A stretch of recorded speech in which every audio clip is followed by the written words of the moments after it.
Sina tabu mugana genda jiti. Alhamdulillah chiduka ku speed ya yiri.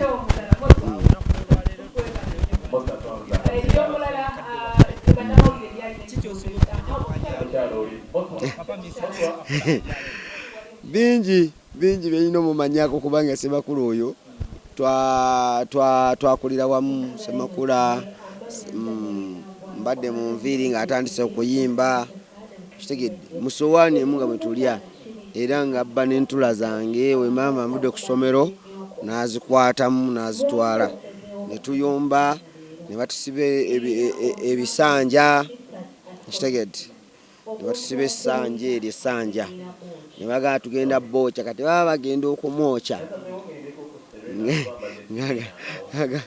nedda kale kanjogere amazima kanjogere amazima ekyokwoca essanja basibanga nze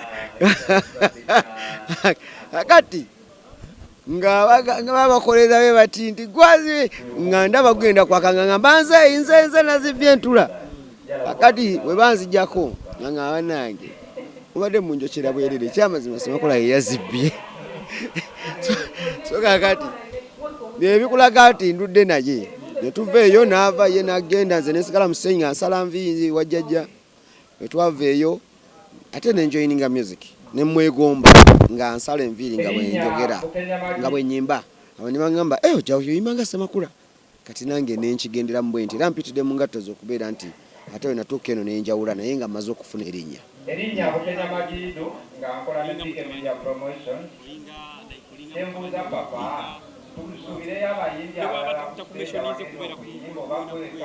ekyo kiba kyawaka ffe twakuzibwa bulungi nti owulira ekigudde wa Semakula tewebaka. Semakula awulira ekigudde ku famire yange tekola ki tewebaka. Naye abantu bano abateekawo obuntuntu baagala balina kye baagala nga bo bateekateekawo obuntuntu gontakkiriza mwana olwokuba ono yakola emmere n'oli yakola emmere naye tosobola kusaavinga nze nabaga tosobola kusaavinga nsi yonna.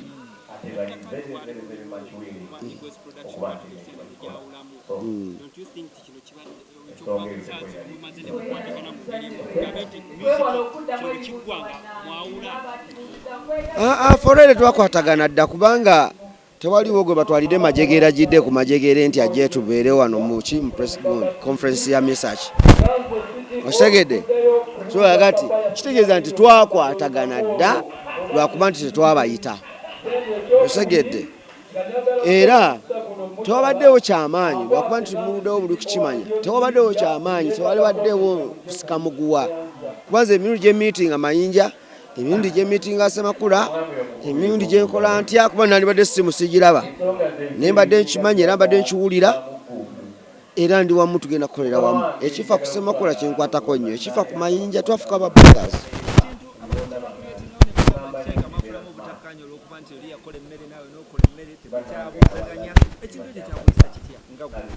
Kyannuma kubanga baba balina kye batuteekamu ng'abantu kati kikutiisa n'okutiisa okujja mu kifo ky'omuntu okitegedde kikutiisa n'ogamba oba ate oba ye yakitwala oba ate yeeteeku ne bwe twesisiŋŋana ate nzizidaamu amaanyi omuntu wakuyita mu kifo kye nga kino ng'ate bagamba temukolagana naye kati gw'ofuna ki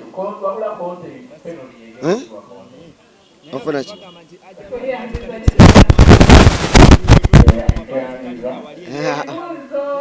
ekyo mwagala okireeta ekyo mwagala okireeta kifunangako nze oli maama wange Semakula si Semakula ono gwentwala nti Semakula maama wange addako kojja wange adda kugamba Semakula yadda ku maama wange Margaret Nabatanzi so kati mbange kikyemba nfa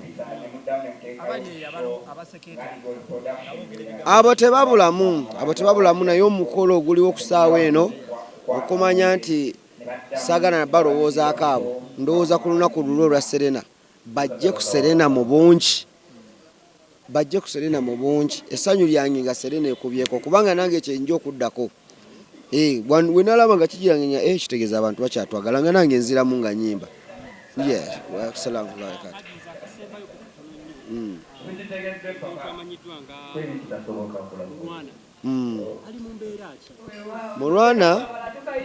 mulwana mulwadde mulwadde bamukebedekebedde nga alabika okuba nti oba alimu ku butwa kubanga nze njogera naye era nze mbadde mu okubujjanjabya obutonotono bwe mba nsobodde.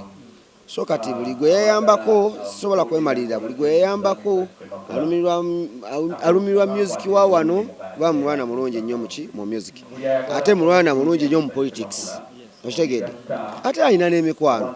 Kati tukikozese bulungi, tukozese music, tukozese politics, tukozese emikwano gye tusobole okulaba nga tuzza obulwanyi bwa mulwana wa engulu butambuleko kye butambudde okitegedde. Omukebera ki?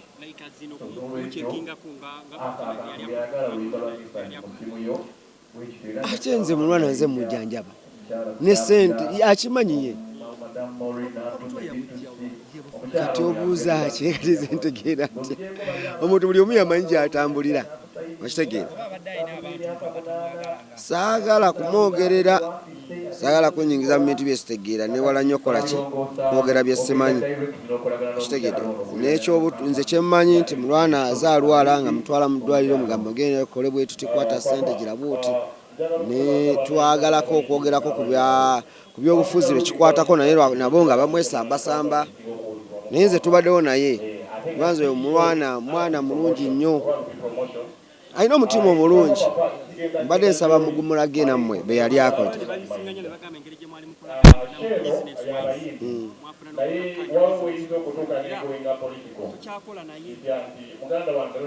Kati tumulaba nti mwe mufuna information efu olw'okuba nti mwe mwagala olugendo lugere luwanvu okitegedde.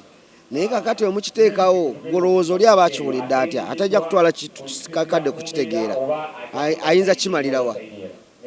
So ati mbagamba nnyo nammwe bannamawulire nga tolaba kufulumya kintu ky'obuuza information kubanga eyo information egenda ku YouTube okitegedde. Yaggambye atya gwe nga tolina tulowooleza yaggambye atya anti kati ebyo bireke biyitiŋŋane kuba tebategeera omuntu sobola kugaana kwogera. Kati nange amuyamba ate nsobola omuvaako okitegedde, nsobola omuvaako olw'ebigambo ebikola ki okitegedde.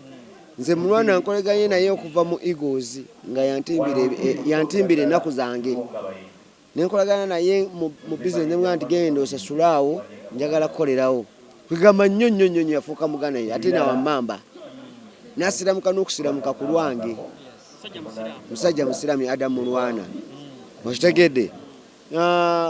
Bw'alwadde era naŋŋamba ebizibu bye n'enzijanjabo kyensobodde paka tutuuse kati okukubira omulanga bannabyabufuzi baveeyo bajje bakole ki.